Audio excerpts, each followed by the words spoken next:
Assalamualaikum warahmatullahi wabarakatuh. Hari ini kita akan belajar tentang materi pelajaran PKN. Sebelum belajar dimulai, mari kita baca doa bersama-sama.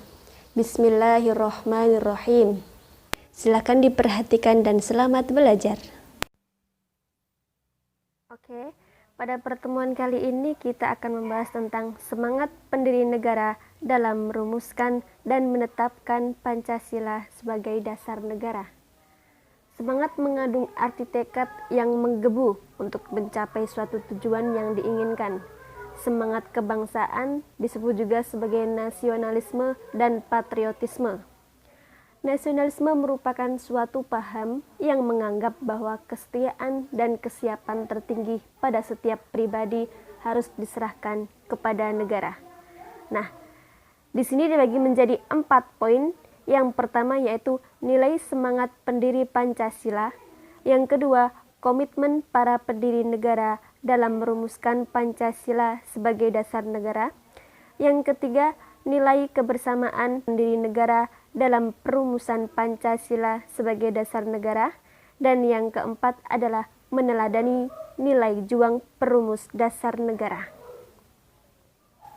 Untuk yang pertama yaitu nilai semangat pendiri Pancasila. Di sini saya sudah ambil beberapa poin. Yang pertama yaitu patriotisme, berasal dari kata patria yang berarti tanah air. Kemudian kata patria berubah menjadi kata patriot yang berarti seseorang yang mencintai tanah air. Nah, oleh sebab itu patriotisme berarti semangat cinta tanah air atau sikap seseorang yang bersedia mengorbankan segalanya untuk mempertahankan bangsanya. Patriotisme ini muncul setelah kata nasionalisme, namun keduanya diartikan sama. Jiwa dan semangat bangsa Indonesia untuk merebut kemerdekaan sering disebut sebagai jiwa dan semangat 45. Adapun jiwa dan semangat 45 diantaranya adalah sebagai berikut. Yang pertama, pro patria dan primus patrialis, yang berarti mencintai tanah air dan mendahulukan kepentingan tanah air. Yang kedua adalah jiwa solidaritas dan kesetiakawanan dari semua lapisan masyarakat terhadap perjuangan kemerdekaan. Yang ketiga adalah jiwa toleran atau tenggang rasa antar agama, antar suku, antar golongan, dan antar bangsa. Kemudian yang keempat adalah jiwa tanpa pamrih dan tanggung jawab. Di sini saya cuma mengambil 4 poin atau 4 contoh yang dimaksud dengan jiwa dan semangat 45 bangsa Indonesia. Oke, next. Selanjutnya adalah komitmen para pendiri negara dalam merumuskan Pancasila sebagai dasar negara. Di sini dibagi menjadi 2. Yang pertama yaitu sikap komitmen para pendiri negara. Yang kedua, nilai sikap dalam perumusan negara. Adapun poin-poin penting dalam sikap komitmen para pendiri negara, di sini saya memberikan 5 contoh. Yang pertama yaitu memiliki semangat persatuan, kesatuan, dan nasionalisme. Nah, para pendiri negara tentunya memiliki semangat persatuan, kesatuan, dan nasionalisme yang tinggi. Nah, dalam hal ini diwujudkan dalam bentuk mencintai tanah air dan mendahulukan kepentingan bangsa dan negara di atas kepentingan pribadi dan golongan. Kemudian yang kedua adalah adanya rasa memiliki terhadap bangsa Indonesia. Para pendiri dalam merumuskan Pancasila dilandasi oleh rasa memiliki terhadap bangsa Indonesia. Oleh karena itu, nilai yang lahir dalam Pancasila adalah nilai-nilai yang berasal dari bangsa Indonesia itu sendiri. Ada nilai ketuhanan, nilai kemanusiaan, nilai persatuan, nilai musyawarah, dan nilai keadilan sosial adalah nilai-nilai yang berasal dan digali dari bangsa Indonesia. Yang ketiga adalah selalu bersemangat dalam berjuang. Nah, para pendiri bangsa selalu bersemangat dalam memperjuangkan dan mempersiapkan kemerdekaan bangsa Indonesia. Seperti halnya Insinyur Soekarno dan Muhammad Hatta dan para pendiri negara lainnya yang mengalami cobaan dan tantangan perjuangan yang sangat luar biasa. Kemudian yang keempat adalah mendukung dan berupaya secara aktif dalam mencapai cita-cita bangsa, yaitu merdeka, bersatu, berdaulat, adil dan makmur. Kemudian contoh yang kelima dari sikap komitmen para pendiri negara adalah melakukan pengorbanan pribadi dengan cara menempatkan kepentingan negara di atas kepentingan pribadi.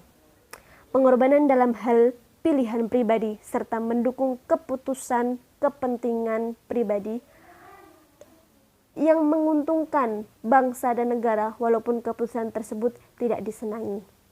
Nah, Pancasila telah menjadi kesepakatan nasional atau sudah menjadi konsensus yang diterima secara luas oleh seluruh rakyat Indonesia. Dasar negara Pancasila merupakan hasil kesepakatan bersama para pendiri bangsa yang dikenal dengan Perjanjian Luhur Bangsa Indonesia. Pengertian Pancasila sebagai dasar negara terdapat dalam alinea keempat pembukaan Undang-Undang Dasar Negara Republik Indonesia tahun 1945. Adapun poin yang kedua yaitu nilai sikap dalam perumusan negara. Di sini saya mengambil 6 contoh. Yang pertama, ketakwaan kepada Tuhan Yang Maha Esa. Yang kedua, jiwa dan semangat merdeka. Yang ketiga, nasionalisme. Yang keempat, patriotisme. Yang kelima, rasa harga diri sebagai bangsa yang merdeka. Dan yang keenam, persatuan dan kesatuan.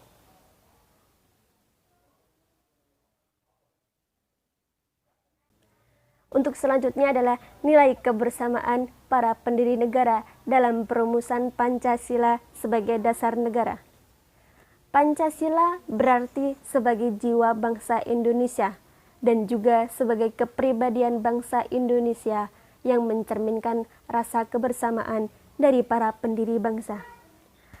Ada beberapa nilai kebersamaan dalam proses perumusan dasar negara yang perlu kita teladani dalam kehidupan sehari-hari. Yang pertama adalah menghargai pendapat orang lain. Yang kedua, menerima keputusan bersama. Dan yang ketiga, melaksanakan hasil keputusan bersama. Adapun contoh dari menghargai pendapat orang lain yaitu yang pertama, mengutamakan kepentingan bersama. Yang kedua, tujuan diharapkan untuk kebaikan bersama. Dan yang ketiga, tidak ada pemaksaan pendapat. Contoh menerima keputusan bersama yaitu upaya mencapai kesepakatan bersama atau mufakat. Hal ini bukanlah perkara yang mudah selama kita memaksakan pendapat sendiri, mendahulukan kepentingan pribadi atau golongan, mufakat akan gagal. Kita dapat belajar dari sejarah sidang BPUPKI yang pertama ya. Pada saat sebelum rapat pleno ada pihak yang keberatan tentang rancangan pembukaan Undang-Undang Dasar pada alinea keempat tentang dasar negara. Dengan semangat kebersamaan demi menciptakan suasana yang damai, maka para tokoh seperti Bung Hatta, Wahid Hasyim, Tengku Muhammad Hasan dan lain sebagainya menyetujui untuk menghilangkan kalimat sila pertama dasar negara yang menjadi keberatan sebagian peserta sidang. Nah, hal ini menunjukkan bahwa para tokoh pendiri negara kita senantiasa mendahulukan kepentingan negara dan bangsa daripada kepentingan pribadi atau kepentingan golongan. Untuk yang terakhir adalah melaksanakan hasil keputusan bersama. Ketika kita sudah menerima hasil keputusan bersama, maka langkah selanjutnya yaitu melaksanakan keputusan tersebut. Semua pihak harus ikhlas dan penuh tanggung jawab melaksanakan hasil keputusan bersama. Melaksanakan keputusan bersama telah ditunjukkan oleh seluruh tokoh yang terlibat dalam proses perumusan Pancasila. Mereka sebagai wakil rakyat Indonesia melaksanakan hasil keputusan bersama dengan ikhlas, yakni dengan melaksanakan Pancasila sebagai dasar negara dalam kehidupan berbangsa, bernegara, dan bermasyarakat.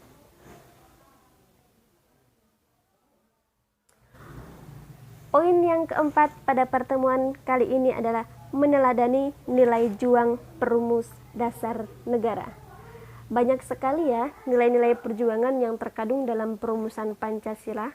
Nah, nilai-nilai juang dalam proses perumusan Pancasila yang dapat kita teladani dalam kehidupan sehari-hari, di antaranya adalah sebagai berikut.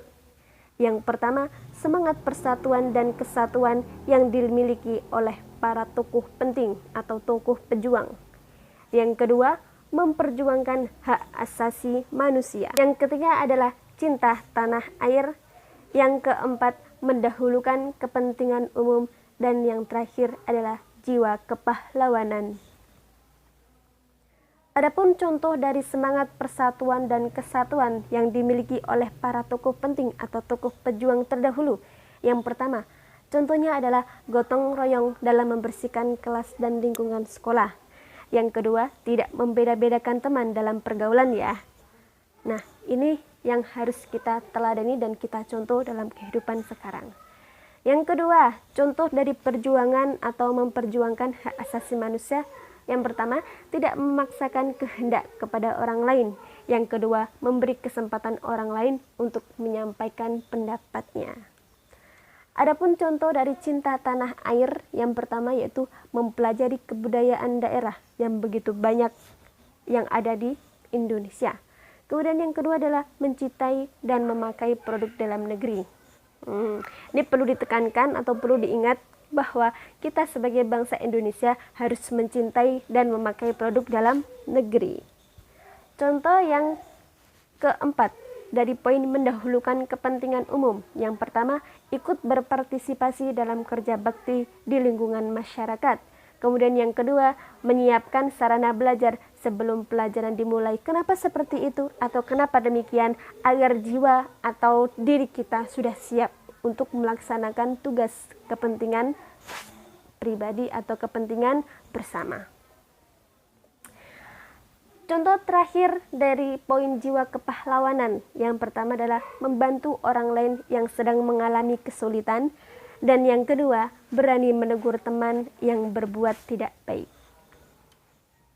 Dari materi yang sudah saya jelaskan tadi, apabila ada yang kurang dipahami, silahkan hubungi nomor WA Bu Ida yang ada di grup kalian masing-masing ya.